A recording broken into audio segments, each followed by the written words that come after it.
December 1వ తేదీ నుండి 6వ తేదీ వరకు క్రిస్మస్ సంబరాలు. బిషప్స్ డయాసిస్ ఆఫ్ ఆంధ్రప్రదేశ్ ఆధ్వర్యంలో క్రిస్మస్ సంబరాలు డిసెంబర్ 1వ తేదీ నుండి 6వ తేదీ వరకు జరుగుతాయని ఎంఏ అనిల్ పాల్ ఒక ప్రకటనలో తెలిపారు.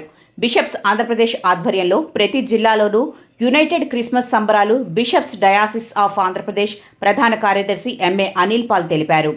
డిసెంబర్ 1వ తేదీన శ్రీకాకుళంలోని డాక్టర్ బిఆర్ అంబేద్కర్ ఆడిటోరియంలో ఆర్ గంజి అజ్రా ఆధ్వర్యంలో, డిసెంబర్ 2వ తేదీన city church Vizianagaram reverend John Moses Dussi ఆధ్వర్యంలో, 3వ తేదీన విశాఖపట్నంలోని సబ్బవరం కల్వరి అపోస్టికల్ చర్చ్ నందు బిషప్ ఎంఏ జాన్ పాల్ సహకారంతో, 4వ తేదీన బిషప్ పొన్నగంటి బాబ్జీ ఆధ్వర్యంలో, 5వ తేదీన బిషప్ జార్జ్ పాషప్ ఆధ్వర్యంలో, 6వ తేదీన విశాఖపట్నంలోని మురళీనగర్ పాస్టర్ ఐజక్ ఆధ్వర్యంలో జరగనున్నాయని, ఈ కార్యక్రమాలన్నింటికీ ముఖ్య అతిథిగా bishops diocese of Andhra Pradesh chairman doctor Yelamanchili Praveen ముఖ్య అతిథిగా పాల్గొని వారి అమూల్య సందేశాన్ని అందిస్తారని తెలిపారు.